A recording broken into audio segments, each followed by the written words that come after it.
dan menyenangkan. Jadi ya, ini akan ibu bagi kalian tuliskan saja nilai yang menurut kalian paling penting.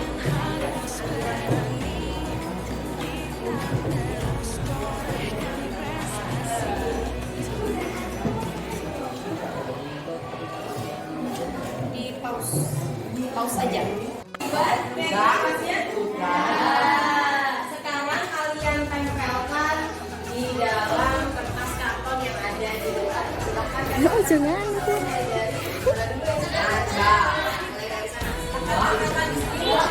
Langsung satu baris ke belakang. Lagi.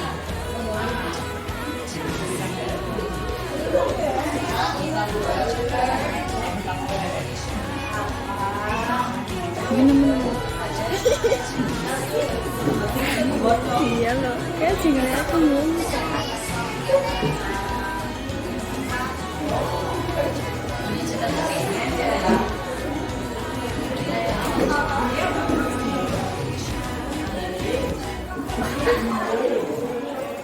Anjir, kok itu bajanya nggak bisa.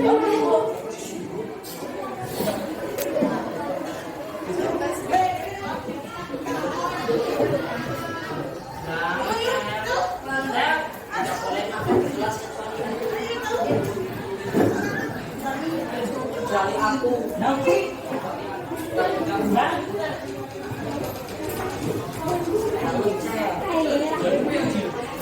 Menang baik.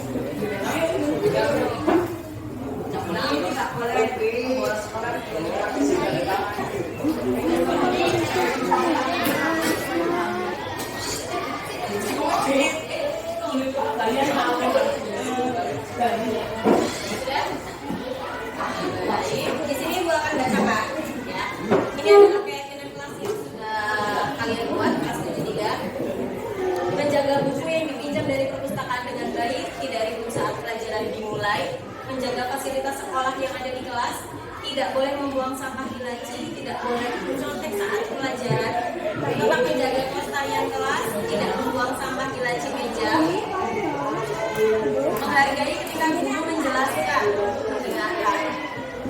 Tidak akan makan di kelas, dilarang berhenti, dilarang membantah perkataan guru, tidak boleh mencontek, tidak boleh membuli, melakukan di kelas dengan baik, berdoa menurut kepercayaan masing-masing, tidak boleh berpacaran, dilarang membuang sampah sembarangan, dilarang membawa makanan ke kelas, tidak berisik saat jam pelajaran, tidak boleh berisik di kelas, tidak boleh terlambat ke sekolah, tidak boleh makan di kelas, tidak boleh bolos, tidak boleh tidur di kelas saat jam pelajaran, tidak boleh teman, tidak boleh bolos, tidak boleh ke kantin saat jam pelajaran, tidak boleh bolos, tidak boleh makan di kelas, tidak boleh membuli, tidak boleh berkata kasar. Lucu, ya.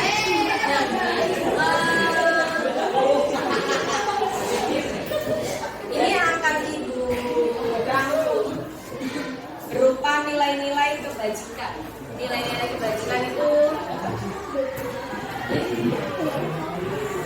nilai positif dari keyakinan kelas yang sudah kalian.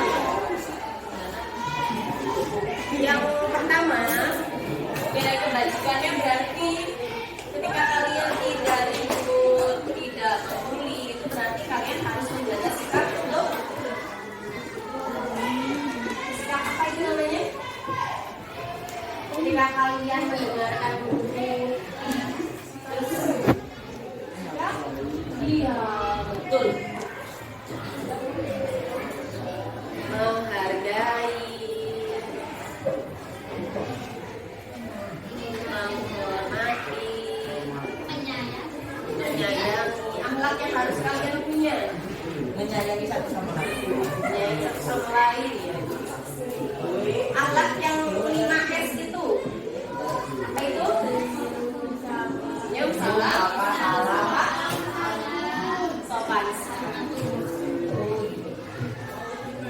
sopan.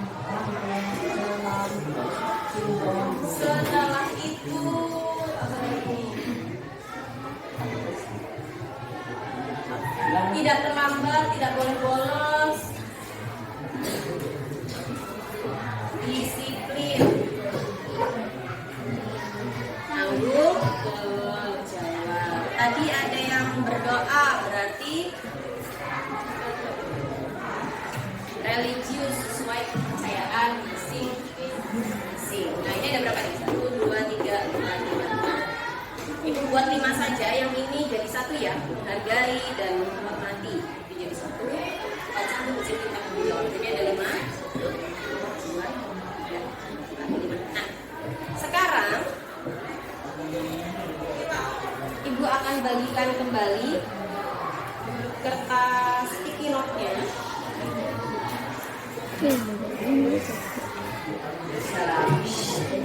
Tapi ini berbeda dari yang tadi. Kalau tadi kan secara individu, sekarang secara berkelompok.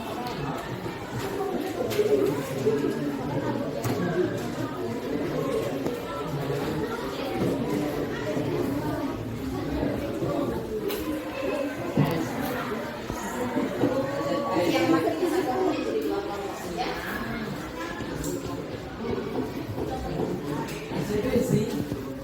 Jadi 1 kelompok berbaris ya.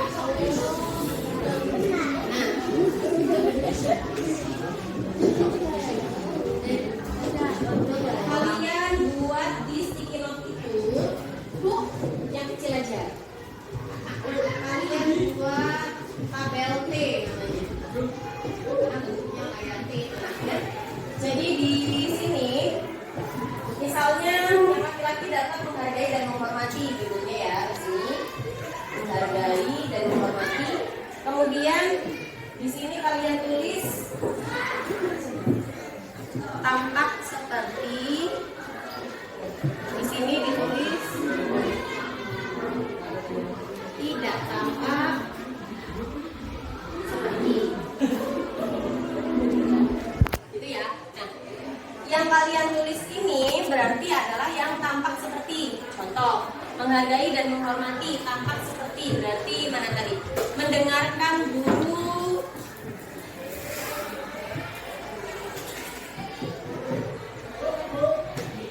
ketika menjelaskan. Tidak tampak sepertinya berarti kebalikannya. Kalau positifnya mendengarkan guru ketika menjelaskan, berarti kebalikannya tidak mendengarkan. Artinya kalian berisik atau mengobrol. Nah,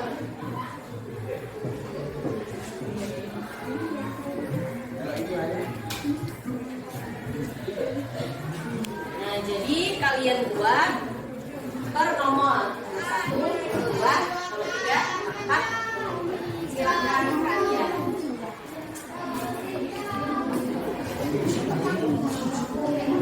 Asik. Ih, pada nggak pandai. Ih, gimana?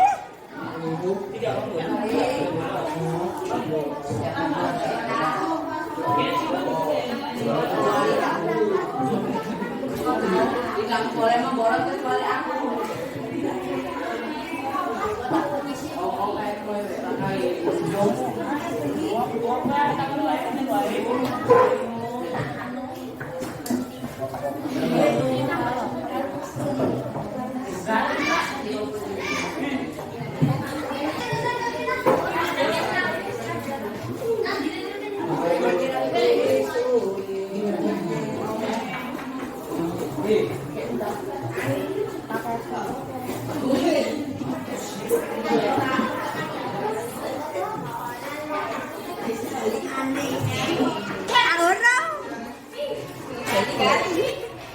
Yang selanjutnya adalah tabel Y. Kalian nanti membuat bentuknya seperti ini.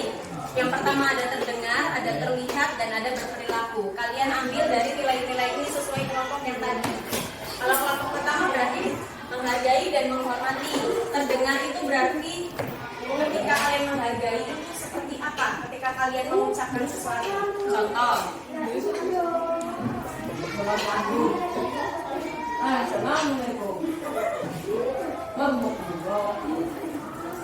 Selamat malam. Jam dari selamat malam. Kemudian terlihat, berarti kalian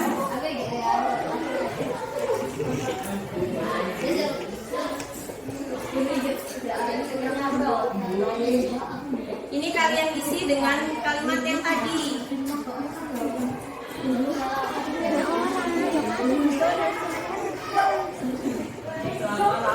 Kalimat terlihat hanya kalian isi mindahin dari yang tadi kalian tulis di sini. Oke? Setelah itu berperilaku berarti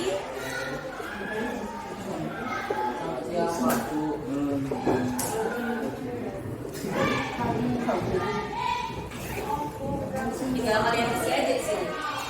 Jelas? Ada yang kurang jelas? Bisa ditanyakan? Coba. Silakan kalian secara berkelompok. Bener. Ayo. Wis langsung ditulis. Terdengar. Terdengar berarti suara.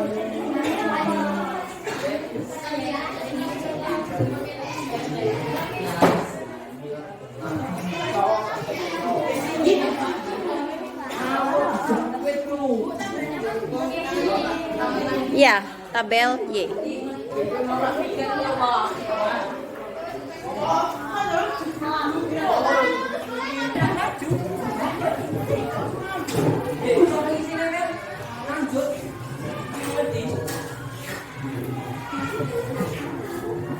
Tugas guru, tugas murid.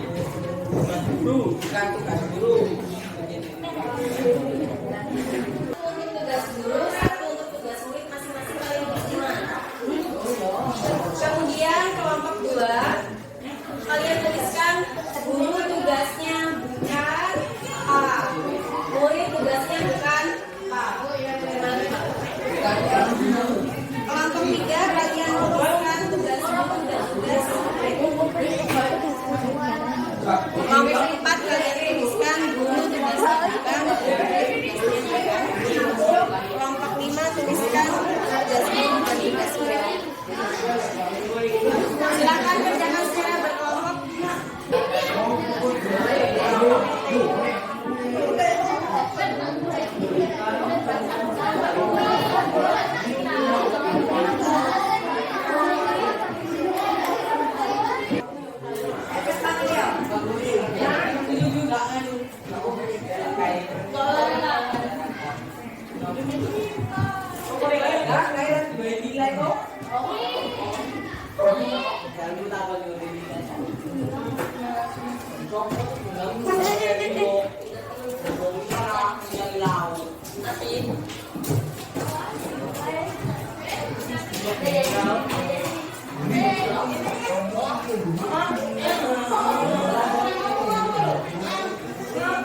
Kegiatan tanpa seperti tidak tanpa seperti religius, tanpa seperti berdoa sesuai kepercayaan masing-masing, tidak tanpa seperti meninggalkan ibadah secara sengaja menjalankan ibadah tepat waktu, tidak tanpa seperti berdoa tidak sesuai kepercayaan, tanpa seperti menghargai sesama umat beragama, tidak sesama seperti mengganggu orang yang sedang beribadah, mengerjakan tugas yang diberikan guru, tidak mengerjakan tugas yang diberikan guru, melaksanakan piket kelas, tidak melaksanakan piket kelas, tolong menolong sesama teman, tidak tolong menolong, terdengar mengucapkan salam. Mengucapkan salam terlihat menyapa ketika bertemu guru atau teman, berperilaku sopan santun. Terdengar membaca kitab suci masing-masing agama, terlihat menjalankan ibadah sesuai agama masing-masing. Berperilaku bersyukur atas nikmat yang diberikan oleh Tuhan Yang Maha Esa. Tugas guru atau tugas murid. Tugas murid mengikuti pelajaran dengan baik, menghormati guru di sekolah, menaati peraturan yang ada di sekolah, menjaga kebersihan di lingkungan sekolah. Tugas guru memberi pelajaran kepada murid, memberikan nilai sesuai pelajaran yang dikerjakan, juga memberikan kebiasaan dalam Kembangkan kreativitas. Bersikap adil kepada siswa yang tahu sekolah. Tugas murid bukan bolos, tidak di kelas, tidak tidur di kelas, makan saat jam pelajaran. Guru tugasnya bukan makan di kelas, memarahi murid yang tidak bersalah, memberi jam kos dengan sengaja. Keyakinan kelas yang sudah kalian buat sebanyak ini. Nah, nanti keyakinan kelas ini harus kita sepakati bersama. Apakah kalian setuju dengan kesepakatan atau keyakinan kelas yang sudah kalian buat sendiri? Berarti nanti setelah ini tinggal kita tanda tangani bersama-sama di sini. Sebagai bukti bahwa kita semua berusaha untuk menjalankan ini di kelas, di sekolah, dan di lingkungan. Seperti itu ya? Sepakat? Baik. Setelah ini nanti kita juga foto bersama Danu, ya? Siap. Nggak usah.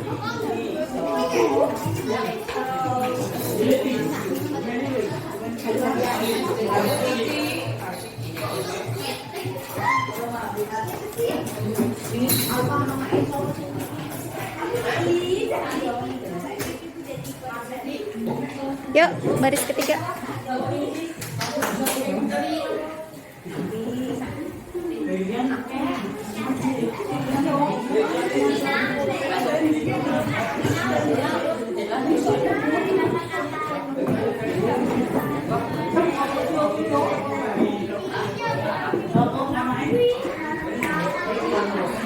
Selesai.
Assalamualaikum warahmatullahi wabarakatuh.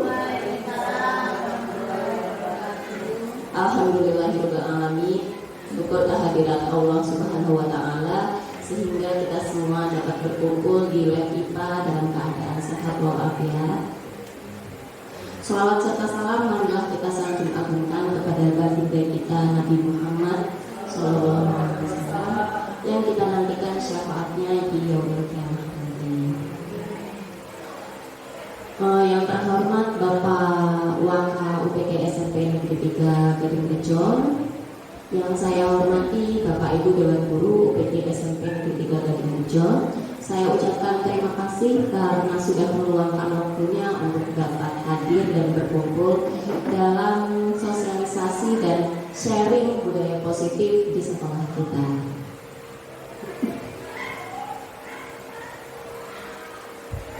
Di sini saya akan membagikan sedikit pengalaman saya selama di pendidikan guru penggerak, yaitu tentang budaya positif. Di sini CGP, kami sebagai CGP dapat menyampaikan pembelajaran dari penerapan konsep inti dari modul budaya positif serta pemahaman kami mengenai konsep-konsep inti dalam modul budaya positif. Nah, di sini terdapat 6 topik dalam eksplorasi konsep. Yang pertama, disiplin positif dan nilai-nilai kebajikan universal. Yang kedua, teori motivasi, hukuman dan penghargaan serta restitusi. Yang ketiga, keyakinan kelas. 4, kebutuhan dasar manusia dan dunia berkualitas. 5, restitusi. 5, posisi kontrol. Dan yang terakhir, segitiga restitusi. Nah, sebelum kita masuki materi, Bapak Ibu, Belajar adalah modal utama mengajar. Modal utama guru adalah semangat belajar. Seperti yang pernah disampaikan oleh Bapak kita, Bapak Hendro, bahwa belajar itu ya dari kita lahir sampai kita tutup usia nanti. Jadi harapannya kita sebagai guru terus semangat belajar meskipun usia kita juga sudah mendekati usia pensiun, kita harus terus semangat belajar karena itu adalah modal utama kita. Jangan lihat siapa yang berbicara, tapi dengarlah apa yang dibicarakan. Jadi di sini saya tidak bermaksud menggurui Bapak Ibu, tapi di sini kita adalah saling berbagi, saling sharing pengalaman seperti itu. Budaya positif di sekolah membentuk karakter murid, guru, dan visi misi sekolah. Jadi ternyata fokus kita di sekolah itu tidak hanya kepada murid Bapak Ibu, tetapi juga diri kita sendiri sebagai guru yang tentunya akan menjadi teladan bagi murid sekolah kita. Dan itu nanti akan membentuk tujuan apa sih yang ingin kita capai di sekolah ini. Dalam prosesnya, disiplin dalam budaya sekolah yang nantinya akan menjadi perubahan baru yang menggerakkan seluruh komponen sekolah. Diharapkan hal ini menjadi pembelajaran dan menumbuhkan semangat baru untuk memajukan pendidikan di Indonesia di sekolah kita sendiri.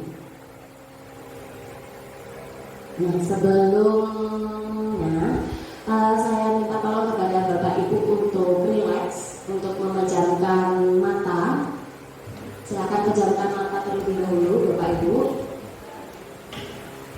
Tetapi jangan tidur ya, Bapak Ibu. Silahkan bayangkan sekolah impian Bapak Ibu. Bagaimana suasana sekolah yang Bapak Ibu impikan? Bagaimana sikap guru-guru di sekolah tersebut yang Bapak Ibu impikan? Bagaimana tutur kata gurunya? Bagaimana guru bersikap kepada murid-murid? Bagaimana sikap murid-muridnya? Bagaimana guru siswa saling berinteraksi terhadap Anda sebagai pimpinan sekolah dan terhadap guru-guru yang lain. Silakan bayangkan Bapak Ibu kira-kira sekolah seperti apa yang Bapak Ibu impikan. Lingkungan rekan guru yang seperti apa yang Bapak Ibu impikan. Murid-murid seperti apa yang Bapak Ibu impikan. Sudah Bapak Ibu? Sudah dari kemarin. Sudah dari kemarin. Bagaimana bayangan sekolah yang Bapak Ibu impikan? Sekolah yang seperti apa?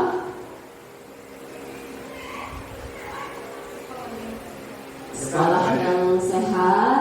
Banyak poin itu Bu. Yang mana dulu misalnya suasana sekolah. Boleh, suasana sekolahnya dulu boleh. Sikap gurunya boleh. Suasana sekolahnya suasana sekolah yang sehat. Yang damai. Yang damai, ramah. Kemudian bagaimana sikap guru-gurunya? Gurunya sayang dengan muridnya. Iya, saling Caranya menghargai. dengan nada irama yang baik. Ya, betul, dengan nada yang positif ya Pak ya. Betul. Mudah-mudahan nantinya setelah ini akan terjadi perubahan yang lebih baik. Bagaimana tutur kata gurunya itu tadi ya, bernada yang baik dan positif sehingga lebih mudah, lebih nyaman didengarkan oleh siapapun yang mendengar. Seperti itu. Bagaimana guru bersikap kepada murid? Seperti apa yang Bapak Ibu impikan? Saling menyayangi. Ternyata yang harus sopan juga tidak hanya murid, tetapi alangkah baiknya jika guru memberikan teladan sopan santun kepada muridnya. Seperti itu kira-kira ya Bapak Ibu. Kurang lebih sama lah sekolah yang kita impikan. Nah, ini adalah modul yang saya pelajari di dalam produk. Ini baru modul 1, terdapat 4 sub. Nah, yang pertama, filosofis pendidikan Ki Hajar Dewantara. Sebenarnya kurikulum Merdeka berangkat dari filosofis pendidikan Ki Hajar Dewantara. Jadi menurut Ki Hajar Dewantara, pendidikan adalah memberi tuntunan terhadap segala kekuatan kodrat yang dimiliki anak agar ia mampu mencapai keselamatan dan kebahagiaan yang setinggi-tingginya, baik sebagai manusia maupun sebagai anggota masyarakat. Jadi menurut Ki Hajar Dewantara, pendidikan ini ternyata sangat luas sekali Bapak Ibu. Tidak hanya sekedar kita mengajar, memberikan materi yang harus selesai bab 1, bab 2, bab 3, ternyata tidak hanya seperti itu. Tetapi kita juga menuntun murid. Menuntun murid itu seperti halnya ketika kita punya anak atau kita menuntun anak untuk belajar berjalan, itu seperti apa? Tidak serta-merta anak itu bisa langsung berlari, tetapi kita tuntun terlebih dahulu. Kita ajarkan bagaimana caranya, dan tentunya mengajarkannya dengan cara yang baik, dengan cara yang positif. Apakah pernah Bapak Ibu mengajarkan anaknya untuk jalan kemudian didorong begitu saja supaya cepat berjalan? Tidak, bukan. Jadi supaya anak itu mencapai keselamatan. Jadi kita mendidik anak itu tidak hanya supaya anak menjadi pintar. Selamat itu anak itu siap atau mampu mempersiapkan dirinya menghadapi kehidupan di masa mendatang ketika dia sudah memasuki usia yang produktif, atau kata lainnya ketika anak sudah memasuki dunia kerja, dia mampu beradaptasi, mampu menerapkan keterampilan soft skill yang sudah dia miliki sebagai bekalnya. Jadi itu peran guru. Dan kebahagiaan, ini yang selalu kami bahas di dalam program Guru Penggerak. Jadi bagaimana caranya kita mengajar dan mendidik siswa, tidak hanya kita yang bahagia, tidak cuma guru yang bahagia, tetapi murid juga tetap bahagia. Seperti itu Bapak Ibu. Jadi selingkan dengan ice breaking, ya sesulit apapun mata pelajaran IPA, MTK atau lainnya, bisa kita selipkan permainan-permainan atau sesuatu hal yang membuat siswa itu tidak jenuh di dalam kelas. Seperti itu. Jadi ditekankan di sini, guru tidak hanya mengejar ketuntasan materi, tetapi juga kebahagiaan siswa, kebutuhan siswa juga harus diperhatikan. Seperti itu. Kemudian selanjutnya adalah nilai guru penggerak dan peran guru penggerak. Ini adalah yang harus dimiliki oleh para guru penggerak, tapi sebenarnya juga ini juga dimiliki oleh semua guru sebenarnya, seperti itu. Kemudian visi guru penggerak mencapai perubahan yang lebih baik dari kondisi saat ini. Nah, salah satunya yaitu dengan para CDP melakukan sosialisasi ini supaya terjadi perubahan yang lebih baik, meskipun sedikit tetapi ada perubahan, seperti itu. Budaya positif dapat terwujud dengan baik jika semua pihak telah menerapkan disiplin positif, nilai-nilai kebajikan universal, memunculkan motivasi intrinsik siswa, melaksanakan keyakinan kelas, memenuhi 5 kebutuhan dasar anak, menerapkan kontrol manajer, serta melaksanakan segitiga restitusi dalam menyelesaikan masalah. Ini nanti akan kita bahas.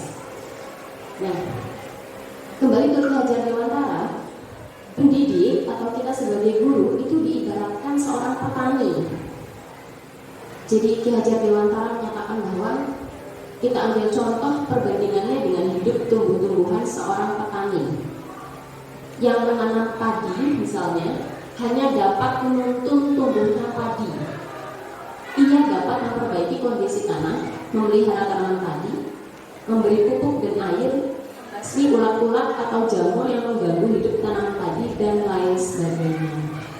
Jadi kita diibaratkan petani yang ketika kita menanam sesuatu, ya hasil panennya itu tidak akan mungkin melancang dari itu. Kalau kita menanam padi, tidak mungkin nanti padi itu tumbuhnya, panennya akan menjadi jagung atau menjadi kedelai.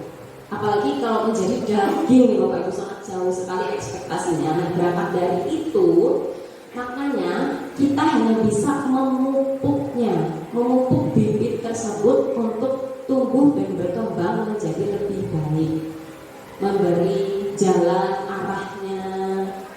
Kalau di sini sebagai tanah itu berarti guru harus mengusahakan sekolah jadi lingkungan yang menyenangkan, menjaga dan melindungi murid dari hal-hal yang tidak baik.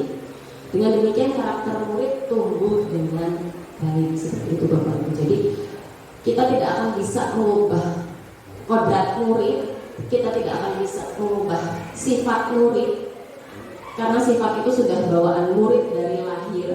Tapi kita bisa menuntunnya, bisa membimbingnya, bisa mengontrolnya. Ketika murid itu lahir dengan sifat yang pemalu, mungkin kita akan sulit untuk mengubahnya, tapi kita bisa perlahan untuk mengubahnya. Mungkin awalnya siswa itu di dalam kelas pemalu, tidak mau angkat tangan. Tetapi nanti ketika sudah ada siswa lain yang angkat tangan, sudah ada penguatan, sudah ada pendekatan dari kita, lama-lama dia mau angkat tangan meskipun dia tidak angkat tangan yang nomor 1. Mungkin sudah angkat tangan yang kelima kalinya dia baru angkat tangan. Yang penting ada perubahan yang lebih baik dalam diri siswa tersebut. Betul. Nah, ini teori kontrol. Kemarin sudah kita praktekkan bersama. Jadi bahwa ketika kita melakukan sesuatu itu sebenarnya adalah pilihan kita sendiri. Ketika kita tidak mau melakukan sesuatu, yaitu pilihan kita sendiri. Jadi segala sesuatu yang kita lakukan itu sebenarnya ada pada dua pilihan, antara iya atau tidak. Seperti saat kita bangun tidur saja, hal sepele sepertinya, tapi itu adalah sebuah pilihan. Ketika Bapak Ibu bangun tidur jam 3, misalnya Bapak Ibu yang muslim punya niat untuk sholat tahajud, itu kan yang menentukan kita sendiri. Jam 3 mau bangun iya atau tidak, seperti itu. Jadi dari mulai bangun tidur pun sudah pilihan kita sendiri. Jadi ketika orang lain memberikan perintah kepada kita, sebenarnya kita yang mengizinkan dia untuk memerintah kita. Bukan dia yang punya kewenangan atas kita, tapi kita yang memang mengizinkan dia untuk memerintah kita atau memberikan perintah kepada kita. Seperti itu. Selanjutnya teori kontrol dari Dr. William Glasser. Yang pertama, ilusi guru mengontrol murid. Yang kedua, ilusi bahwa semua penguatan positif, efektif, dan bermanfaat. Yang ketiga, ilusi bahwa kritik dan membuat orang merasa bersalah dapat menguatkan karakter. Ilusi bahwa orang dewasa memiliki hak untuk memaksa. Nah, pada awalnya Bapak Ibu, sebelum saya mempelajari ini, saya juga merasa ilusi ini tuh benar adanya. Ilusi guru mengontrol murid. Saya selalu berpikir bahwa apa yang dikatakan guru pasti akan dilakukan oleh murid. Seperti itu. Kemudian saya berpikir bahwa penguatan itu sangat positif, efektif, dan bermanfaat. Kritik dan membuat orang merasa bersalah itu dapat menguatkan karakter. Kemudian orang dewasa punya hak untuk memaksa. Tapi ternyata tidak sepenuhnya benar. Yaitu tadi yang pertama, guru mengontrol murid. Ketika kita menjumpai murid yang bisa kita kontrol, itu sebenarnya murid itu sudah punya motivasi intrinsik dalam dirinya. Bisa jadi itu yang pertama. Kemudian ketika murid mengizinkan kita mengontrol dia, bisa jadi karena murid tersebut takut terhadap kita atau tidak mau ribet dengan gurunya. Daripada kena hukuman, sudahlah nurut saja sama gurunya, seperti itu. Jadi murid itu juga sebenarnya dia punya kontrolnya sendiri, dia mengizinkan kita untuk mengontrol dia atau tidak, seperti itu. Kemudian penguatan positif, efektif, dan bermanfaat. Betul, ini sebenarnya bermanfaat. Penguatan yang kita berikan, motivasi yang kita berikan kepada murid itu bermanfaat. Tetapi tidak bisa berjalan 100% ketika hanya dilakukan oleh satu guru saja. Jadi murid itu bisa menjadi baik hanya ketika guru tersebut memberikan penguatan saja, tetapi ketika dia menghadapi guru yang tidak memberikan dia penguatan, maka dia akan bersikap yang negatif atau sebaliknya, seperti itu. Kemudian kritik dan membuat orang merasa bersalah dapat menguatkan karakter. Ini memang pendapat yang salah menurut saya, apalagi jika kritik dan kita membuat orang merasa bersalah itu dilakukan di depan umum. Seperti halnya ketika kita menegur siswa, memarahi siswa di depan siswa lainnya, itu sesuatu yang kurang etis menurut saya. Karena alangkah baiknya ketika seseorang melakukan kesalahan, diajak ngobrol face to face, ya, seperti itu. Jadi murid tersebut tidak merasa malu dengan teman-temannya, kemudian tidak merasa terhakimi, tidak merasa takut. Jadi ketika kita ingin memberikan kritik kepada seorang siswa atau ingin menegur siswa, lebih baik diajak untuk bertatap muka, seperti itu, jangan di depan orang lain. Kemudian ilusi bahwa orang dewasa memilih hak untuk memaksa, ini juga kurang tepat ya Bapak Ibu, karena itu tadi murid punya kontrol atas dirinya sendiri. Selanjutnya, makna disiplin. Disiplin adalah berasal dari bahasa Latin disiplina yang artinya belajar. Makna asal dari kata ini berkonotasi dengan disiplin dari murid-murid Socrates dan Plato. Disiplin diri membuat orang menggali potensinya menuju sebuah tujuan, apa yang dia hargai. Namun dalam budaya kita, makna kata disiplin telah berubah menjadi sesuatu yang dilakukan seseorang pada orang lain untuk mendapatkan kepatuhan. Kecenderungan umum adalah menghubungkan kata disiplin dengan ketidaknyamanan, bukan dengan apa yang kita hargai atau pencapaian suatu tujuan mulia. Nah, jadi disiplin yang selama ini kita ketahui itu bahwa disiplin itu kaitannya dengan tata tertib, dengan aturan, patuh pada aturan.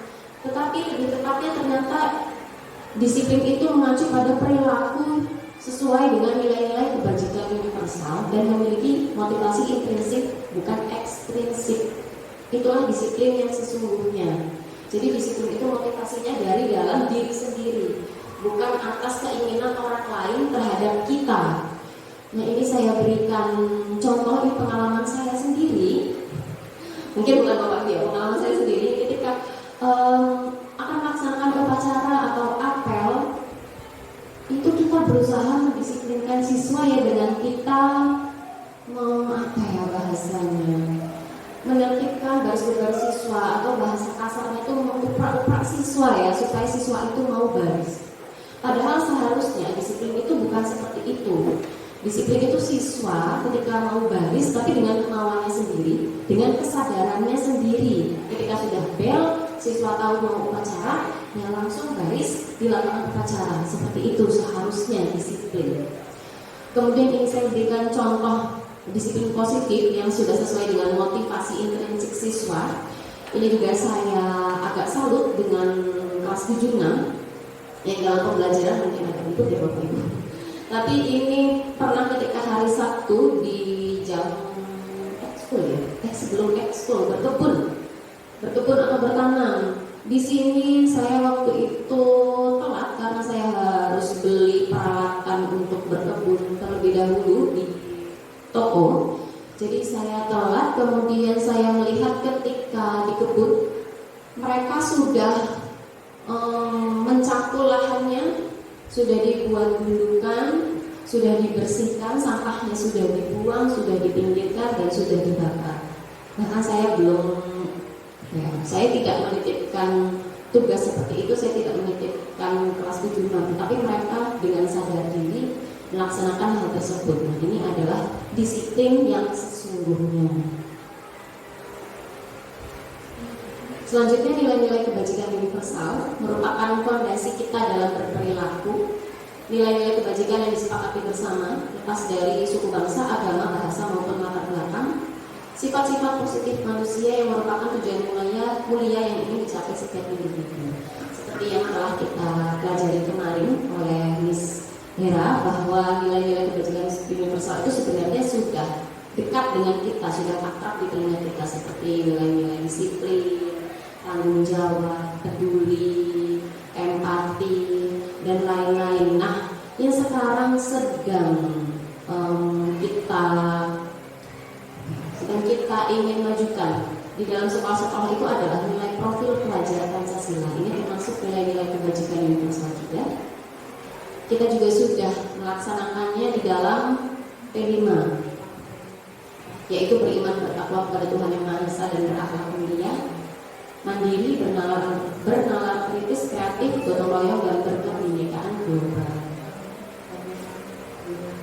Jadi Merdeka, di dalam kurikulum Merdeka ini makanya kita sekarang menggunakan kurikulum Merdeka, karena menurut Ki Hajar Dewantara Merdeka itu artinya tidak hanya terlepas dari perintah, akan tetapi juga cap memerintah diri sendiri. Itu tadi disiplin positif. Nah, ini adalah 3 motivasi perilaku manusia yang mungkin menjadi motivasi murid atau kita dalam berperilaku. Yang pertama, menghindari ketidaknyamanan atau hukuman. Yang kedua, mendapatkan imbalan, penghargaan, pujian. Yang ketiga, memang seseorang itu ingin menjadi orang yang menghargai diri sendiri dengan nilai-nilai yang mereka percaya itu baik. Nah, menurut Bapak Ibu, kira-kira jika kita lihat ke belakang, murid-murid kita itu dalam berperilaku lebih condong ke yang pertama, kedua, atau yang ketiga? Yang pertama karena hukuman, yang kedua karena imbalan atau penghargaan, yang ketiga karena memang dia sudah menghargai dirinya sendiri. Karena hukuman, Bapak Ibu, sepertinya sulit ya untuk melepas dari hukuman ini, padahal hukuman ini sangat menimbulkan ketidaknyamanan. Dari ketika ini pengalaman saya sendiri ya Bapak Ibu, saya tidak melihat pengalaman Bapak Ibu, ini saya menceritakan pengalaman saya sendiri. Saya sendiri pun ketika berangkat sekolah, ketika menyapa siswa di depan gerbang kita, ketika terdapat siswa yang terlambat, itu masih sulit sekali untuk menemukan solusi yang tepat sebelumnya. Jadi pasti akan memberikan hukuman kepada siswa yang terlambat tersebut. Entah itu suruh menyapu atau harus mengambil sampah yang berserakan. Itu memang masih sulit untuk dihindari. Kemudian imbalan penghargaan itu juga terkadang masih suka saya lakukan tadinya kepada siswa. Jadi ketika siswa itu bisa menjawab pertanyaan dari saya, siswa tersebut mendapatkan nilai 100 ketika ulangan, itu terkadang masih suka memberikan imbalan atau penghargaan kepada mereka berupa coklat, pulpen atau yang lainnya gitu. Tapi itu nanti ada dampaknya Bapak Ibu, nanti kita akan bahas di yang selanjutnya.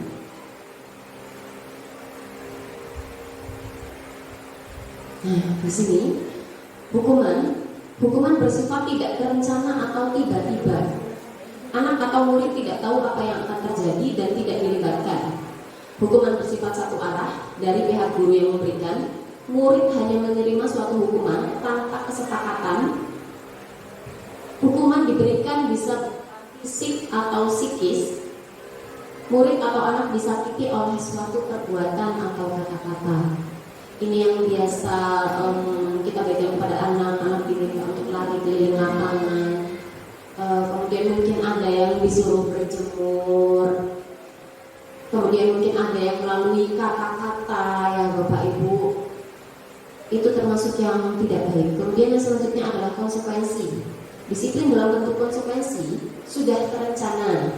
Jika tadi hukuman tidak terencana secara tiba-tiba, tetapi kalau konsekuensi ini sudah terencana, sudah disepakati, sudah dibahas dan disetujui oleh murid dan guru. Tetapi konsekuensi ini murid tetap dibuat tidak nyaman untuk jangka pendek. Kemudian konsekuensi biasanya berdasarkan suatu data yang umumnya dapat diukur. Misalnya Setelah 3 kali tugasnya tidak selesai, maka murid harus melakukan kegiatan di luar kegiatan pembelajaran. Misalnya ketika murid ngobrol, maka murid akan kehilangan waktu bermain dan harus menyelesaikan tugas karena ketertinggalan. Itu adalah contoh konsekuensi. Sikap guru di sini senantiasa memonitor. Nah, yang selanjutnya adalah restitusi, sebuah cara menanamkan disiplin positif pada murid. Restitusi adalah proses menciptakan kondisi bagi murid untuk memperbaiki kesalahan mereka, sehingga mereka bisa kembali pada kelompok mereka dengan karakter yang lebih kuat. Restitusi juga adalah proses kolaboratif yang mengajarkan murid untuk mencari solusi untuk masalahnya dan membantu murid berpikir tentang orang seperti apa yang mereka inginkan dan bagaimana mereka harus memperlakukan orang lain. Nah, dari ketiga tadi terdapat hukuman, konsekuensi, dan restitusi. Diharapkan setelah ini nanti kita bisa pelan-pelan untuk mengubah cara mendisiplinkan kepada siswa dari hukuman menjadi konsekuensi, kemudian lebih baiknya lagi menjadi ke restitusi, yaitu kita tidak mencari kesalahan siswa, kita tidak menghakimi siswa, tetapi kita membimbing siswa untuk menemukan solusi atas permasalahannya.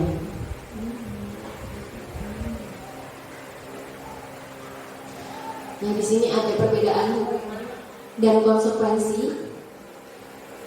Menurut Bapak Ibu, ini masuk ke hukuman atau konsekuensi. Yang pertama, berdiri di depan kelas sampai jam selesai. Hukuman. Berjemur di lapangan karena tidak mengenakan atribut sekolah dengan lengkap. Hukuman. Menyita sepatu murid yang berwarna selain hitam. Hukuman atau konsekuensi. Konsekuensi, oke. Membersihkan kamar mandi karena tidak melaksanakan piket 7K. Hukuman. Kehilangan 10 menit jam istirahat untuk mengerjakan tugas karena terlambat datang dan tertinggal pelajaran 10 menit. Menjewer telinga murid. Hukuman. Membersihkan coretan yang dibuatnya di dinding kelas. Bapak Ibu, nah ini adalah jawabannya. Berdiri di depan kelas adalah hukuman, jelas ya Bapak Ibu. Apakah masih ada di antara kita? Sepertinya nggak ada ya Bapak Ibu, jarang sekali. Sepertinya kalau murid disuruh berdiri di depan kelas, nanti mereka malah senang sepertinya karena tidak belajar. Apalagi kalau disuruh keluar kelas, bukannya mereka nantinya merasa bersalah, malah mereka nanti bisa kabur ke kantin. Karena pernah saya jumpai seperti itu. Berjemur di lapangan jelas hukuman. Menyita sepatu murid yang berwarna selain hitam, hukuman Bapak Ibu. Kenapa hukuman? Saya juga pernah Ibu. Jadi sebenarnya di sini yang ditekankan adalah menyita. Kita itu adalah mengambil paksa dan kemungkinan tidak dikembalikan kalau menyita. Tetapi mungkin jika kita menggunakan kata lain, misalnya siswa tidak diperkenankan untuk menggunakan sepatu pada hari itu, kemudian nanti akan dikembalikan lagi, nah mungkin itu bisa konsekuensi. Tapi jika menyita ini mengambil secara paksa, artinya kurang lebih sepertinya. Kemudian membersihkan kamar mandi karena tidak melaksanakan piket itu juga adalah konsekuensi. Karena itu termasuk piket, 7K itu ya kebersihan, keamanan, keindahan, kenyamanan. Kemudian kehilangan 10 menit itu konsekuensi. Menjewer jelas sekali itu hukuman. Membersihkan coretan konsekuensi. Nah, di sini perbedaan hukuman dan konsekuensi. Hukuman itu jelas sesuatu yang menyakitkan. Konsekuensi sesuatu yang harus terjadi. Jika hukuman itu membuat anak sakit baik secara fisik, jika kita menjewer, apalagi sampai memukul, menendang, bilang itu sakit secara fisik dan sakit hati, Bapak Ibu. Jelas, sakit hati itu justru yang lebih parah. Tapi kalau untuk murid SMP 3 sepertinya sih belum terlalu parah. Saya pernah mendapat cerita itu bahwa ada murid yang sakit hati dengan gurunya di pagelaran itu parah. Itu teman saya satu SMP bercerita, muridnya sakit hati. Jadi ketika di sela waktu yang tidak ketahuan oleh gurunya, ban motor gurunya itu dikempesi, ibu-ibu. Seperti itu. Jadi sakit hati itu justru sangat fatal dampaknya terhadap murid dan juga sangat fatal dampaknya terhadap hubungan antara guru dan murid. Kemudian anak jadi membenci kedisiplinan. Ketika anak melakukan sesuatu jadi terpaksa, mendorong anak menyakiti diri sendiri, konsep diri yang buruk. Anak belajar untuk menyembunyikan kesalahan. Anak menjadi marah, merasa bersalah, merasa dipermalukan, dan merasa tidak dihargai. Jika konsekuensi lebih baik daripada hukuman, meskipun anak juga masih merasa tidak nyaman, tetapi karena sudah kesepakatan, jadi memang harus dilaksanakan. Anak jadi lebih menghargai disiplin. Kemudian stimulus tanggapan mendorong anak menyesuaikan diri, konsep diri anak belajar mematuhi aturan. Kehilangan hak dibuat tidak nyaman untuk sementara. Nah, ini yang ketiga, restitusi. Jadi restitusi ini yang lebih bagus. Karena restitusi itu bukan untuk menebus kesalahan, tapi untuk belajar dari kesalahan, untuk memperbaiki hubungan, kemudian berupa tawaran bukan paksaan, menuntun melihat ke dalam diri, mencari kebutuhan dasar yang mendasari tindakan. Kemudian restitusi adalah cara paling baik, fokus pada karakter, fokus pada solusi, dan mengembalikan murid yang bersalah pada kelompoknya.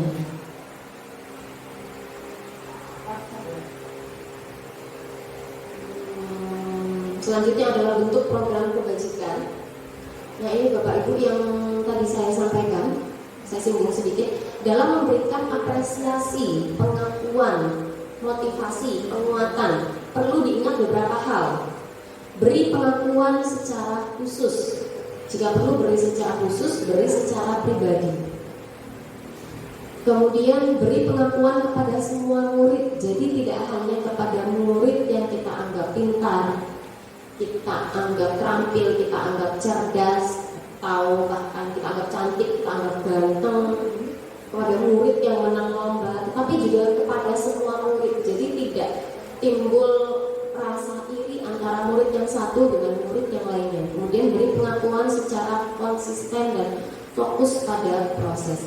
Apapun yang kita lakukan, meskipun anak serta-merta menjadi anak yang langsung berkualitas, punya akhlak yang baik, tetapi coba kita lihat ada perubahan sedikit demi sedikit atau tidak dalam perilakunya di sekolah. Tentunya hal tersebut juga tidak bisa lepas dari faktor-faktor lain ya Bapak Ibu. Terdapat faktor lingkungan, faktor keluarga, itu yang sangat kuat faktor yang mempengaruhi murid. Tapi jika kita bisa berusaha untuk lebih baik, kenapa tidak? Jika kita memberikan motivasi kepada siswa, siapa tahu nanti motivasi internalnya bisa muncul dengan sendirinya meskipun dari keluarga atau lingkungannya tidak mendukung. Yang penting kita berusaha terlebih dahulu, sabar dan ikhlas dalam mendidik murid. Kemudian di sini adalah contoh pengakuan atau apresiasi kita kepada murid.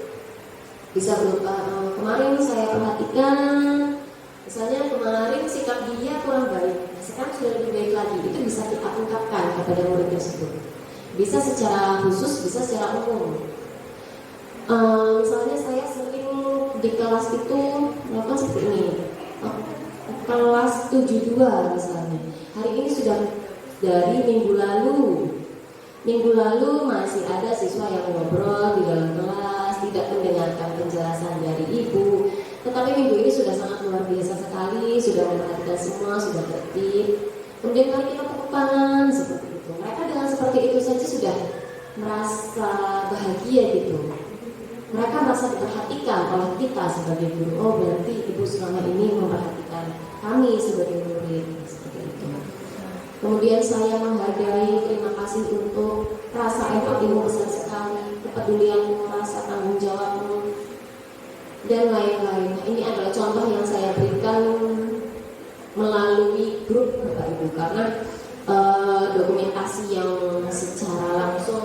tidak dapat saya dokumentasikan. Jadi ini yang di grup, saya membuat grup PPKN kelas 7. Di sini saya memotivasi siswa. Assalamualaikum, selamat pagi. Hari ini kelas 7, semoga kelas hari ini kondusif dan menyenangkan seperti hari kemarin di kelas 74 dan 77.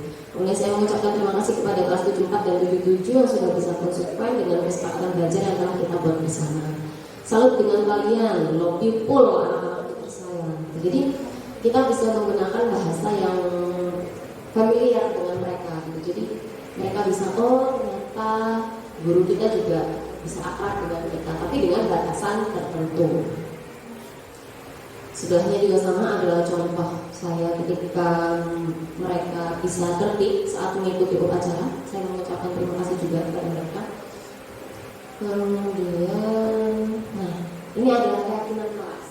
Sebenarnya kalau keyakinan kelas saya tidak perlu menjelaskan panjang lebar ya Bapak Ibu, karena kita sudah membuatnya bersama-sama untuk kelas 7 di SMP 3 Gading Rejo. Jadi saya sangat salut sekali kepada ibu-ibu semuanya, ibu-ibu dewan guru sudah mampu untuk membuat keyakinan kelas kepada murid-murid kita.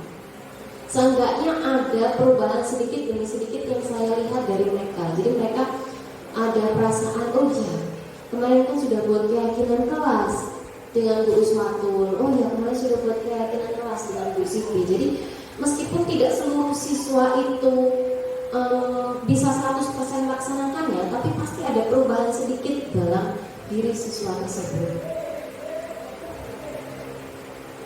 Nah ini sedikit dokumentasinya. Ini yang di atas adalah kesepakatan belajar. Sebelumnya saya buat kesepakatan belajar di semester kemarin. Jadi saya 3 kali buat keyakinan ini Bapak Ibu. Yang pertama itu saya buat namanya kontrak pembelajaran. Karena saya mengadaptasi ketika saya kuliah, itu dosen selalu membuat kontrak pembelajaran ya Bapak Ibu. Jadi saya juga dari dulu ketika masuk kelas itu selalu membuat kontrak pembelajaran. Hanya kontrak pembelajarannya tidak terdokumentasi, tidak dituliskan, hanya secara lisan saja. Jadi kurang kuat tertanam dalam diri siswa, kurang bisa dilaksanakan dengan baik. Kemudian semester kemarin saya buat kesepakatan belajar.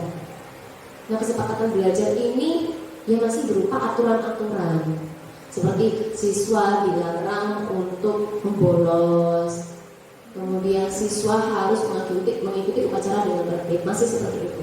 Nah yang terakhir baru keyakinan kelas yang menggunakan kalimat-kalimat yang positif. Ini langkah-langkahnya Bapak Ibu yang sudah kita lakukan bersama. Kemudian pendalamannya, kegiatan tampak seperti, tidak tampak seperti, tabel T, tabel Y, kemudian tugas guru, tugas murid, guru tugasnya bukan, murid tugasnya bukan. Mengapa tidak peraturan saja? Mengapa harus keyakinan kelas? Mengapa kita memiliki peraturan harus menggunakan helm bila mengendarai kendaraan roda 2? Kenapa ibu-ibu kita harus menggunakan helm meskipun jaraknya dekat? Iya, untuk keamanan kita, untuk keamanan kepala kita. Jadi helm itu digunakan di kepala untuk keselamatan kita. Kemudian mengapa kita memiliki aturan 3M, menggunakan masker, mencuci tangan dan menjaga jarak 1,5 meter? Itu untuk keselamatan kita ya Bapak Ibu, untuk kesehatan kita. Mengapa kita memiliki peraturan harus datang tepat waktu pada saat mengikuti pelatihan? Untuk nilai kebajikan apa Bapak Ibu? Harus datang tepat waktu. Ya, untuk kedisiplinan. Nah, untuk mendukung motivasi intrinsik, kembali ke keyakinan-keyakinan lebih menggerakkan seseorang dibandingkan mengikuti serangkaian aturan. Jadi, sebenarnya kita itu kurang suka ketika kita diatur oleh orang lain. Betul tidak sih Bapak Ibu? Seperti halnya nih, ketika datang ke sekolah harus tepat waktu jam 7.15. Sebenarnya dalam diri kita itu meronta-ronta, terutama ibu-ibu ya. Jam 7.15 itu sepertinya belum beresan, terutama yang punya anak kecil. Iya, dan harus mengerjakan tugas-tugas lainnya. Itu sepertinya kita suka gitu untuk diatur. Kita lebih suka ketika itu memang muncul dalam diri kita sendiri, sudah menjadi kebiasaan kita sendiri. Misalnya ketika kita terlambat ke sekolah, ya meskipun kita telat setengah 8 baru sampai sekolah, tapi ketika ibu-ibu dengan segera misalnya naik motor atau ngebut atau dari parkiran jalan ke kantor itu sudah dengan tergesa-gesa, itu sebenarnya ada motivasi intrinsik dalam diri kita. Yang belum ada motivasi intrinsik itu, contohnya Bapak Ibu, ketika misalnya murid sudah tahu terlambat datang ke sekolah, tetapi jalan dari parkiran itu masih nyantai. Nah itu berarti belum ada motivasi intrinsiknya. Ketika ada guru yang begini di depan gerbang, kemudian ketika ada guru yang marah, ayo lari, baru siswa itu lari, ya berarti belum ada motivasi intrinsik. Tapi ketika siswa itu tahu dia telat, tetapi dia dari parkiran ke sini itu untuk lari, itu sebenarnya dia sudah tahu kesalahannya, sudah tahu mana yang benar, mana yang salah, sudah punya motivasi dalam dirinya meskipun masih sedikit. Tinggal kita pupuk, tinggal kita tuntun, seperti itu. Yang sudah kemarin selanjutnya, nah ini ada peraturan dan nilai-nilainya, langsung saja ya Bapak Ibu.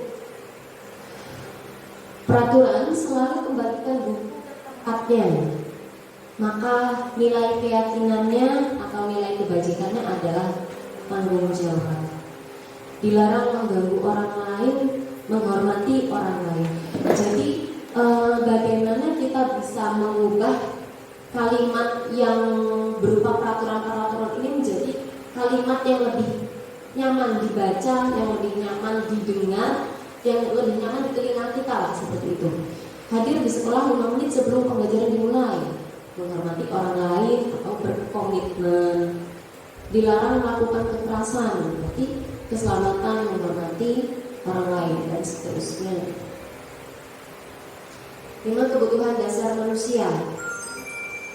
Ada kasih sayang atau rasa penguasaan, kesenangan, kebebasan, bertahan hidup. Ini semua tidak hanya dialami oleh murid Bapak Ibu, ini semua kebutuhan dasar kita sebagai manusia. Seharusnya sebagai manusia, kebutuhan kita ini semuanya terpenuhi. Jika 5 kebutuhan dasar manusia ini tidak terpenuhi, maka kita pasti akan melakukan sesuatu hal yang melenceng. Contohnya banyak sekali Bapak Ibu yang saya alami di murid-murid kita ini. Contoh di kelas saya, di kelas 76, terdapat murid yang di rumahnya itu kurang merasa diperhatikan. Artinya kurang kasih sayang dari orang tuanya, karena dia dari mulai bangun tidur itu sudah tidak melihat orang tuanya. Ternyata orang tuanya sudah berangkat ke kebun, kurang mendapatkan kesenangan rumahnya. Jadi ketika di sekolah, akhirnya dia cari perhatian kepada temannya, kepada guru-gurunya. Cari perhatiannya dengan apa Bapak Ibu? Ya kadang-kadang itu mainan meja, supaya kita perhatikan. Jadi tidak semua anak yang mainan meja, yang ribut dengan temannya, itu memang benar-benar anak yang nakal, bukan Bapak Ibu. Sebenarnya tidak ada anak yang nakal, tetapi anak yang kebutuhan dasarnya ini tidak terpenuhi. Salah satunya itu kurang kasih sayang dari orang tuanya, dari keluarganya, sehingga dia harus memenuhi itu di luar rumahnya. Bisa di sekolah, bisa di luar sekolah, yang bisa menimbulkan efek negatif. Di luar sekolah, contohnya seperti anak itu ingin mendapatkan kasih sayang dari orang lain, akhirnya timbullah dampak negatif. Anak tersebut berpacaran Bapak Ibu. Itu salah satu kebutuhan dasar yang mereka tidak dapatkan. Kemudian penguasaan. Jadi ketika kebutuhan dasar dia tidak berkuasa, maka dia nantinya akan melakukan penguasaan tertentu. Ini bisa terjadi pada murid atau bisa terjadi pada guru juga, Bapak Ibu. Penguasaan ini berkaitan dengan kebebasan. Ketika seseorang itu tidak mendapatkan hak untuk berkuasa atas dirinya, tidak mendapatkan kebebasan atas dirinya, maka dia akan mencari itu lain. Seperti itu. Kemudian kesenangan, sama seperti yang tadi, ketika dia tidak mendapatkan kesenangan, maka dia akan mencari kesenangan di tempat lainnya. Contoh, ketika anak tidak mendapatkan kesenangan di keluarga, tidak mendapatkan kesenangan di sekolah, dia akan cari sesuatu yang bikin dia senang. Apa sih dampak negatifnya? Ya, anak bisa salah pergaulan. Mungkin yang terjadi di lingkungan kita bisa jadi anak tersebut salah pergaulan ke dalam lingkungan yang suka bermain kuda kepang, tetapi dalam hal yang negatif. Itu pernah saya jumpai terhadap anak kita. Itu salah satunya karena dia ingin mencari kesenangan yang sebelumnya tidak dia dapatkan. Selanjutnya adalah posisi kontrol.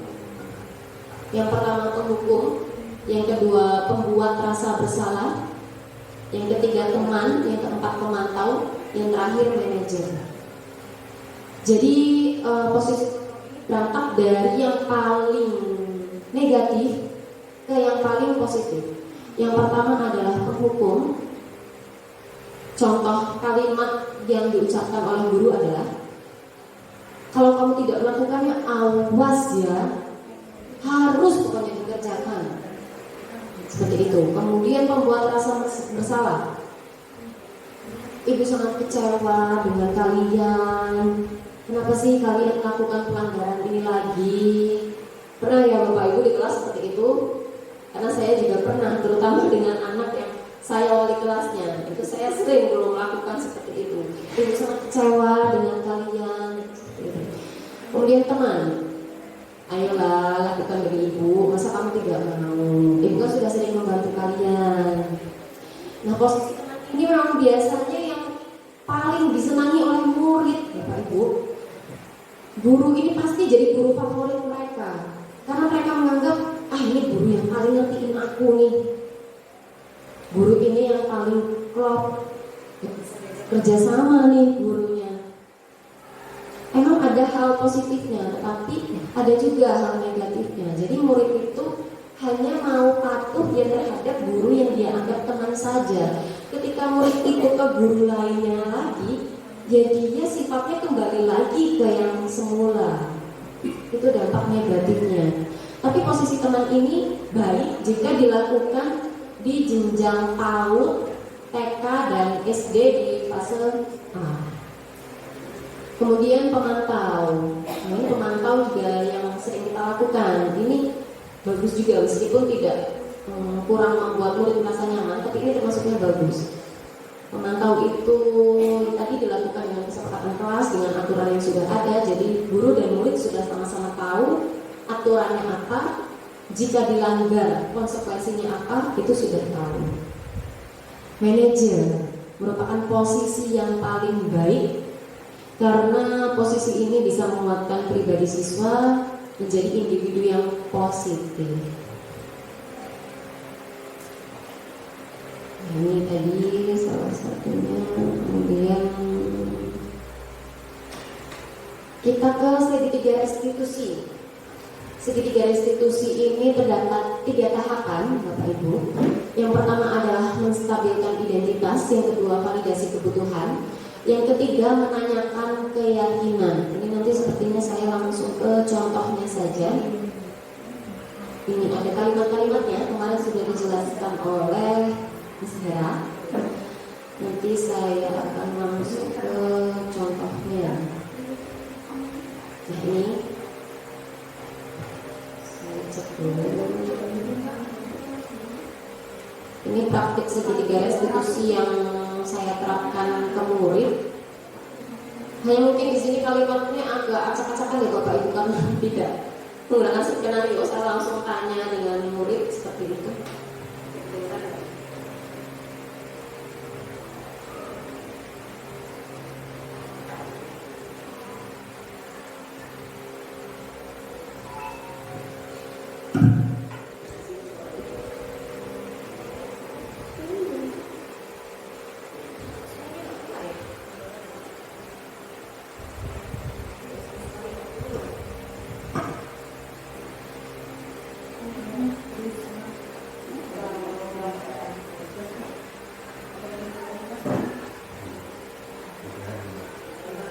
Jadi di sini intinya mereka tidak masuk saat kegiatan berkebun, itu mereka tidak masuk. Kemudian kalau si Ellen ini mereka dengan keterangan alfa. Ellen, Segara dan Tegar ini alfa, kemudian Danuvi ini keterangannya bolos. Tetapi setelah saya praktikkan segitiga restitusi, ternyata ketemu. Kenapa sih kemarin mereka tidak melaksanakan itu? Nah, sebelum saya menanyakan alasannya kepada mereka, saya stabilkan dulu identitas mereka dengan berkata, kalian pasti punya alasan kenapa kemarin tidak masuk sekolah. Jadi bukan serta-merta mereka alfa karena memang tidak mau sekolah, tapi pasti ada alasannya. Jadi alasan Ellen tidak masuk sekolah adalah karena sakit, karena tiba-tiba dia pagi itu mendadak sakit perutnya, jadi tidak sempat mengirim tugas. Kemudian jika Segara ini jatuh dari pohon, ternyata jatuh dari pohon kelapa, tetapi tidak mengirim surat. Kemudian Tegar gigi. Nah, jika Danuvi ini sebenarnya hadir, tetapi saat berkebun ternyata dia mengikuti latihan PBB, tapi tidak ada yang tahu. Jadi keterangannya saat itu membolos, padahal seharusnya dispen seperti itu.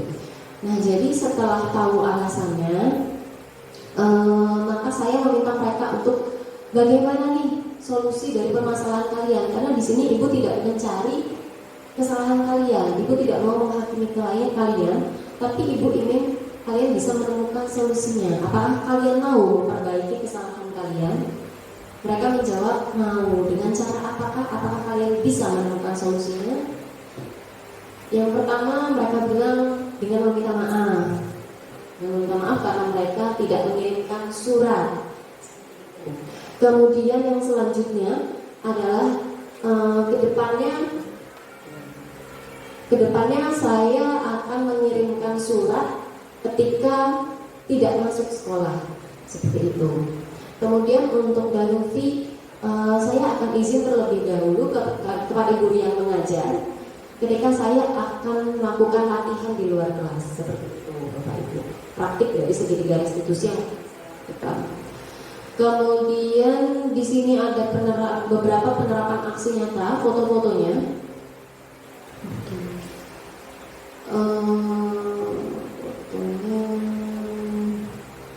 Ini ada di galeri, close tadi.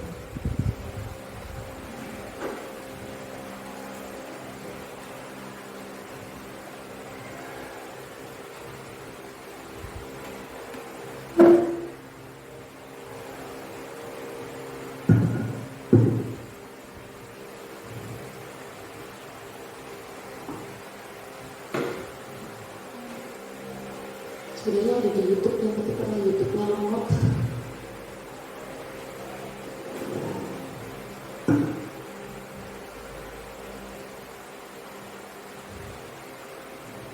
Jadi sambil saya ceritakan ya Bapak Ibu, sebenarnya budaya positif ini sudah sama-sama kita lakukan. Seperti yang paling pertama itu kita menyambut siswa dengan 5S. Apa itu 5S Ibu? Senyum, salam, sapa, sopan, dan santun. Nah, itu kita lakukan ketika pertama kali kita menyambut siswa di halaman seperti itu. Kemudian itu juga tidak hanya dilakukan saat di sekolah. Saya menekankan kepada siswa bahwa 5S itu ya di mana saja ketika kita bertemu. Ketika di luar pun kita bertemu berpapasan motor, ya minimal klaksonlah guru. Seperti itu. Jadi 5S itu kalau bisa diterapkan dalam kehidupan sehari-hari. Kemudian di sini budaya positifnya adalah kerjasama dan melibatkan murid secara aktif dalam pembelajaran. Jadi kalau zaman dahulu kebanyakan kita melakukan ceramah. Sekarang boleh metode ceramah, tetapi siswa juga harus lebih aktif daripada kita yang aktif di dalam kelas. Di sini adalah siswa banyak bertanya dalam materi, mereka yang meninjau materinya. Kemudian pencar sepertinya budaya positifnya. Ada budaya positif itu saya terapkan waktu itu seringnya di sekolah siang ya ibu-ibu. Kalau ibu-ibu pernah mendengar ketika saya putar ayat surat apa ya waktu itu, ketika hari Jumat lah saya putar ayat suci Al-Quran gitu supaya siswa di dalam kelas itu mengikuti. Kemudian setelah itu di awal pembelajaran dia menyanyikan lagu itu lagu wajib nasional dan lagu daerah. Kemarin saya ajarkan yang pertama itu lagu Maju Tak Gentar, kemudian lagu Cangkir Agung. Meskipun sampai sekarang masih banyak yang belum menghafal, tapi setidaknya mereka, oh begini lagu Cangkir Agung, oh ternyata begini nadanya. Ternyata dari mereka banyak yang tidak tahu lagu daerah kita. Kemudian literasi mengaji Bapak Ibu, karena murid kita juga ternyata banyak yang belum sampai ke Al-Quran, padahal sudah jenjang SMP seperti itu. Jadi itu juga sangat penting kita terapkan 15 menit sebelum awal pembelajaran di jam pertama. Dan banyak budaya positif lainnya Bapak Ibu, tidak mau keluar.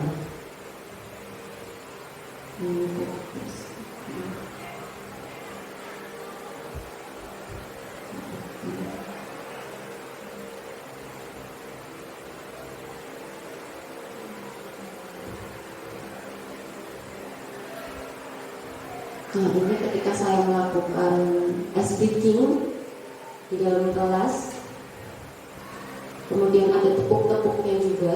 Ketika kita melakukan ice breaking sekecil apapun itu, meskipun hanya tepuk atau tepuk pramuka saja, itu anak sudah agak merasa refreshing di dalam kelas, sudah bisa menghilangkan rasa kantuknya, rasa jenuhnya, seperti itu.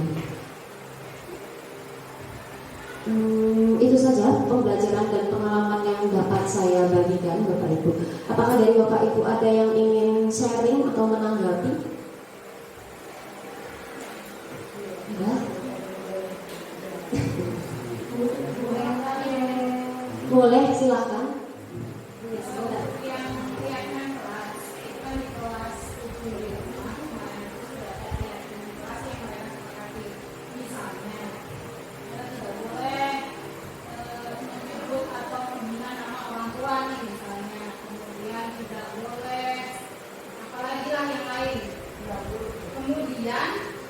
Kemudian diikuti dengan apa namanya, ada denda ya, boleh atau tidak? Misal menyebut nama orang tua, mereka sebut di denda gitu. Dendanya cuma mereka sepakat sendiri. Boleh. Bagaimana Bapak Ibu? Jadi itu masuknya sebenarnya masih ke kesepakatan kelas. Ya, belum ke keyakinan kelas. Kalau misal dia masih berupa sanksi tertentu atau denda, itu masih ke kesepakatan kelas. Seperti yang tadi saya ceritakan, saya pernah membuat tiga keyakinan lah ya. Yang pertama kontrak pembelajaran, yang kedua kesepakatan kelas, yang ketiga yang paling baik keyakinan kelas.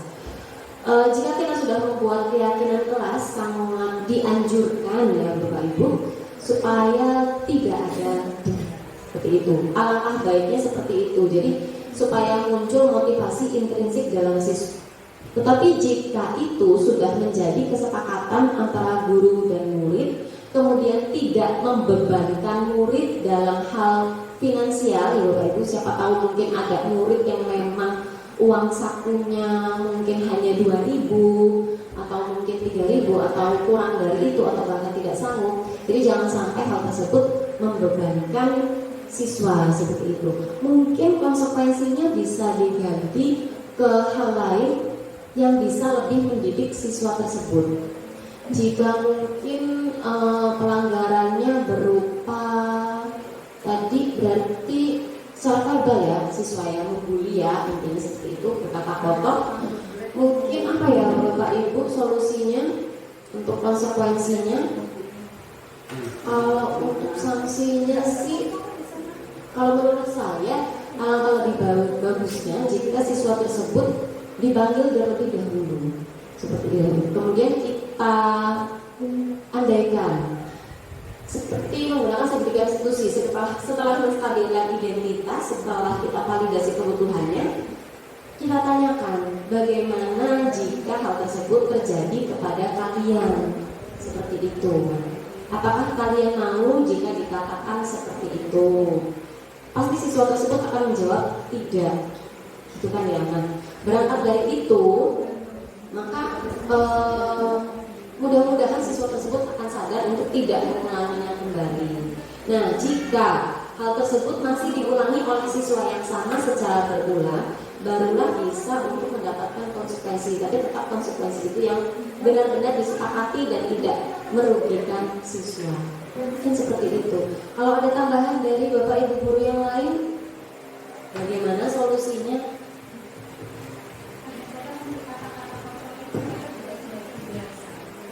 Walaupun dia tidak ngatain temennya langsung menolak.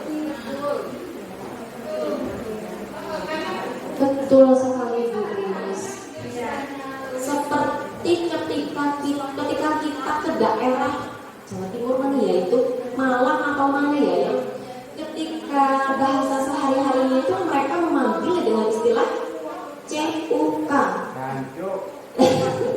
Itu sudah biasa Bapak Ibu, mereka ternyata seperti itu, bukan istilah yang kasar. Kalau kita dikatakan seperti itu kan kita kok gitu. Ternyata kalau mereka tidak ya. Itu memang tergantung kebiasaan dan faktor itu tadi, faktor lingkungannya itu juga sangat penting. Makanya tadi di awal dikatakan bahwa budaya positif ini dapat berjalan dengan baik ketika semua pihak itu juga melaksanakannya. Semua pihak, tidak hanya kita sebagai guru, kepala sekolah, tidak hanya kita di sekolah, tetapi juga kalau bisa masyarakat sekitar dan orang tua atau keluarga yang paling penting. Makanya kalau di sekolah-sekolah yang swasta yang agak bagus, itu mereka punya kegiatan parenting. Itu secara terjadwal kegiatan parentingnya, karena kalau misal kegiatan parenting itu tidak dilaksanakan secara luring, mereka akan melaksanakan seminarnya secara daring. Karena itu memang penting untuk orang tua. Mungkin di sini yang sudah sering parenting Bu Siti ya, Bu Siti, yang sudah punya anak ya parenting ya Bu di sekolahnya.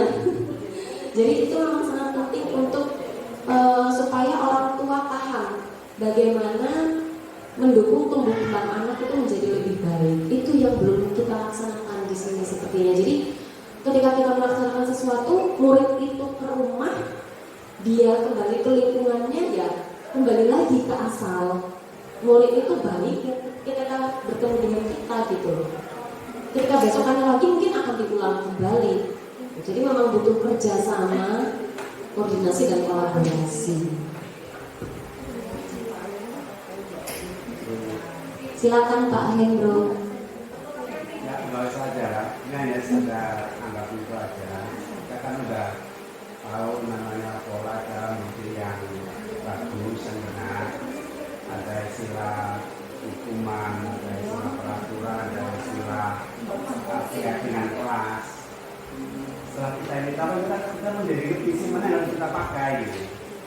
Sehingga setelah kita namanya keyakinan kelas, konsep hukuman itu kan sudah nggak pas lagi.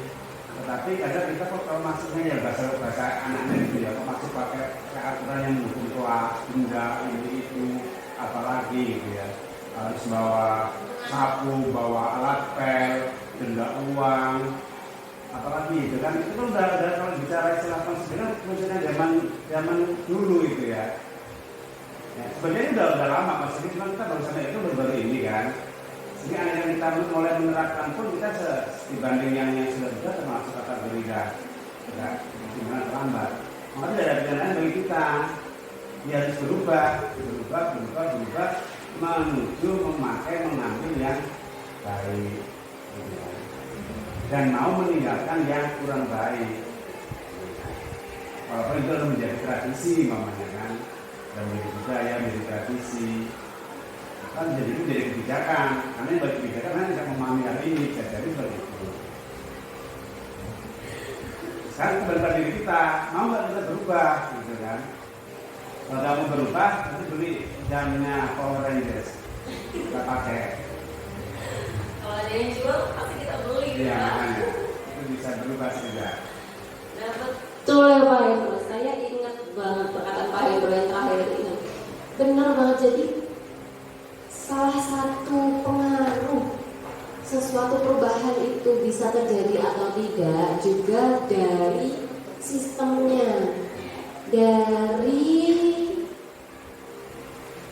orang yang paling berpengaruh di tempat tersebut, Bapak Ibu.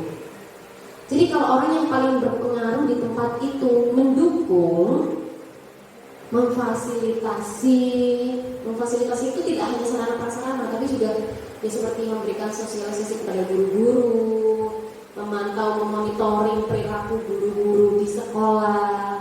Jika ada yang kurang pas, mungkin bisa dilakukan pembinaan secara pribadi, bukan ditegur di depan umum. Mungkin itu akan sangat berdampak baik kepada perubahan yang akan kita lakukan. Saya harapannya besar sekali di sekolah ini bisa seperti itu gitu. Mungkin tidak sekarang, tapi nantinya mungkin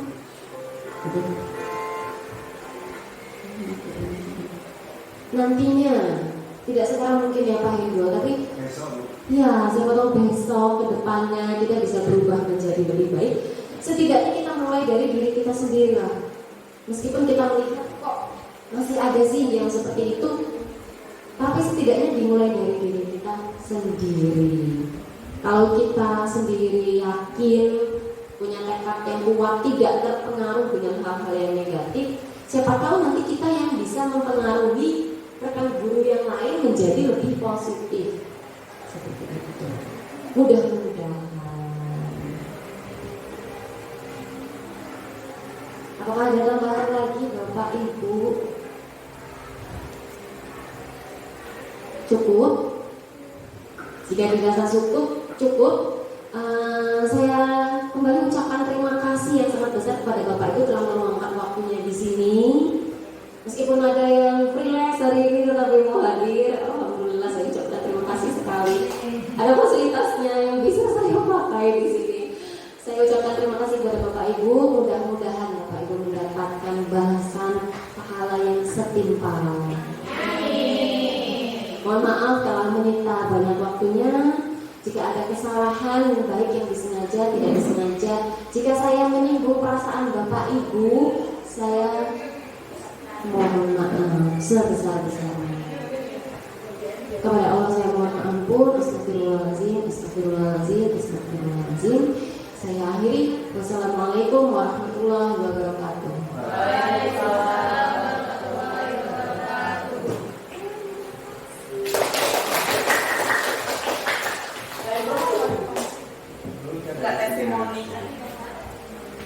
Sudah. Assalamualaikum warahmatullahi wabarakatuh. Bapak Ibu guru penggerak dan calon guru penggerak, terima kasih bisa mengikuti sesi ini dengan baik dari awal sampai akhir. Setelah sama-sama kita simak, ternyata kita mendapat tambahan ilmu yang begitu bagus dan luar biasa. Untuk itu apa yang kita dapat hari ini supaya betul-betul bisa kita terapkan, minimal mulai dari diri kita, kemudian di kelas kita masing-masing, sehingga hal-hal yang dinilai memang tidak sesuai lagi dengan ruh jiwa cara atau pendidik yang seperti yang disampaikan tadi atau yang sesuai dengan konsep pendidikan merdeka, kita harus berani meninggalkan atau merubah ya, menuju pada konsep-konsep pendidik yang benar sesuai ya, yang sama-sama materi kita terima pada hari ini. Seperti masih adanya terjadi proses hukuman pada siswa ya, kemudian hal-hal lain yang sifatnya itu menyakiti atau membuat siswa itu tertib disiplin secara terpaksa, tapi kita rubah pola-pola kita, tindakan kita sehingga menjadikan saya itu disiplin secara intrinsik, tumbuh dari kesadaran dalam dirinya. Jadi tidak ada istilah keterpaksaan. Nah semua itu setelah kita tahu ilmunya baru kita terapkan. kita terapkan di diri kita masing-masing, mulai dari kelas kita masing-masing. Nanti kita semua berharap semua anggota seluruh siswa guru sekolah kita, sehingga harapan kita ke depan pendidikan kita semakin lebih baik dan semakin bagus lagi. Saya rasa itu. Terima kasih sekali lagi Bapak Ibu Guru yang telah mengikuti acara ini, dan kami berharap untuk berikutnya tidak bosan, tetap ikuti terus sesi-sesi berikutnya yang intinya akan menambah pengetahuan kita tentang cara mendidik yang baik. Sekian dari saya. Assalamualaikum warahmatullahi wabarakatuh.